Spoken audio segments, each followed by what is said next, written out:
Janobjon, men sizni oldingizda qanday katta odam bo'lishim mumkin? Oddiy bitiruv marosimi-ku. Dabdabali qilibsiz. Bu sizni tashkil ishingizmi? Yo'q janob, adashyapsiz. Men faqat ishtirok etishga rozi bo'lgandim. Bu yerga shuncha odam kelishini o'ylamagandim. Janobjon, ming bor uzr, aslida bularning hammasi meni deb bo'ldi. Hech kimga aytib qo'yilmadi. Shunchaki sizga kichik bir surpriz qilmoqchi edik. Hozir bo'lgan gaplarning hammasi shunchaki hazil edi. Ha, hazil edi. Shunchaki hazil. Ha, to'g'ri, hazillashdik. Jan oilasi uchun bitiruvchi sardorning paydo bo'lishi sizni xizmatingiz. Albatta bosh o'rin sizga tegishli, ha? Nima uchun bunday xunuk ish qilyapsiz? Dada, qayerga ketyapsiz? O'g'lim, sen universitetga kiryapsan. Katta odam bo'lasan. Eslab qol. Qayerda o'tirishing muhim emas. Eng muhimi, qayerda turishing.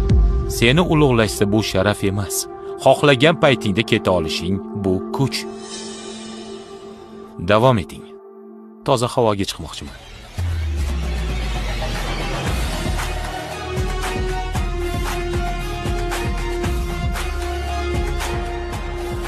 Bu qanday kamsitilish? Nima dedingiz? Men bir narsaga hayronman. Siz meni amakivachcham bilan tanishmisiz? Janobjon, men ustozim. Ustoz? Bu jang Dayvan hech qanday ustoz bo'lmagan-ku. Xo'p, mayli. Qayerga kelgan bo'lsak, o'sha yerdan davom etamiz. Hozir Jansi sahnaga chiqishi kerak edi.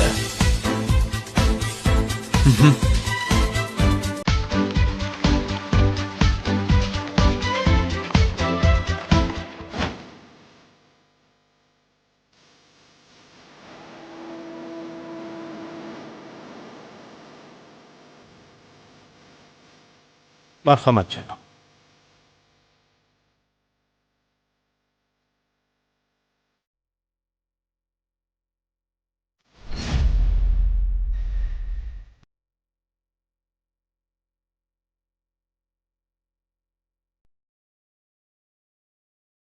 Hurmatli sinfdoshlar, aziz otajonim, qadrli oilam, do'stlar, barchangizga xayrli kun. Avvalo, band bo'lsangiz ham vaqt ajratib, mening ushbu tantanamga kelganingiz uchun sizlarga tashakkur aytaman. Bugun men uchun muhim kun, chunki bu shunchaki bir ziyofat emas, balki hayotimdagi katta burilishning boshlanishi. Direktorli? To'xta. Sen kimsan? Bu meni ziyofatim. Chetroq tur, aks holda o'qishni davom ettira olmay qolasan. Hech bo'lmasa gapimni tugatib olay.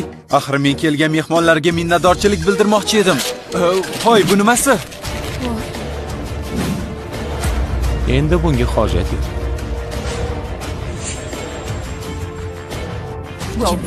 Bu nima qilgan? Li Minxi, Li Guanze shu yerda bo'lganida ham u o'g'limga bunday qilmagan bo'lardi. Tilingni tiy. Axir bu Sanchyon guruh raisi-ku. Tilimni tiymayman. Sanchyon raisi bo'lsa o'ziga. Kim bo'l? Agar biror falokat bo'lsa meni aralashtirma. Jansi, o'zingni bos. Qani, pastga tush. Otangni o'qimaganini, hech narsani tushunmasligini bilasan-ku axir. Sen o'zing esa davlat bo'yicha birinchi o'rinni olgan bo'lasan. Nahotki bularni tushunmayotgan bo'lsang? Bunchalik tez qaytib kelishimni kutmaganmidingiz? Li Mingsi, haddingdan oshma. Men haddimdan oshdim.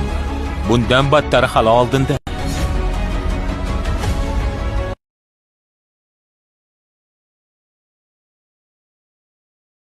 Shuni ma'lum qilmoqchimanki, Sangchong Jiguan kompaniyasining Sixai shahrida rasmiy faoliyat boshlashi va Huan Jiguan bilan hamkorlikda to'liq raqobat davri boshlandi. Huawei, hoziroq Dahua guruhining aksiyalarini tekshirib ko'ring. Nima? Dahua kompaniyasining aksiyalari tushib ketdimi? Hua opa, bu yerda nima bo'lyapti o'zi? Bu safar masalani tinch yo'l bilan hal qilishning imkoni bormi? Sen Dahua guruhiga ochiqchasiga urush e'lon qilmoqchimisan? Yo'q. Bu urush emas, bu to'g'ridan to'g'ri ezib tashlash, yakson qilish. Nima? Lekin xotirjam bo'linglar. Sizlarga ziyon yetkazmayman. Dahvo guruh bilan aloqalaringiz juda yaxshiligini, ular orqali pul topishingizni bilaman. Lekin bu muammo emas. Dahvo guruh bera olganini men ham bera olaman. Bera olmaganini ham beraman. Men bo'lmasam ham Dahvo guruhning bugungi holati baribir shunday bo'lardi. Endi qarorni o'zingiz qabul qiling. Rostdan ham bera olarmikin? Sizga xizmat qilishdan mamnunman. Men ham direktorlikni qo'llab-quvvatlayman. Jangsi, senchi? Men faqat talabaman. Biznes masalalarini tushunmayman. Lekin minnatdorchilik nimaligini juda yaxshi bilaman. Xo opa har yili o'qishga muhtoj 10 minglab bolalarga yordam beradi. U o'nlab maktablar qurdirgan. Bugun esa meni bitiruv kecham. Bugun bu yerning egasi menman. Shunday ekan sizni ko'rishni xohlamayman. Ketishingizni so'rayman. Iltimos keting.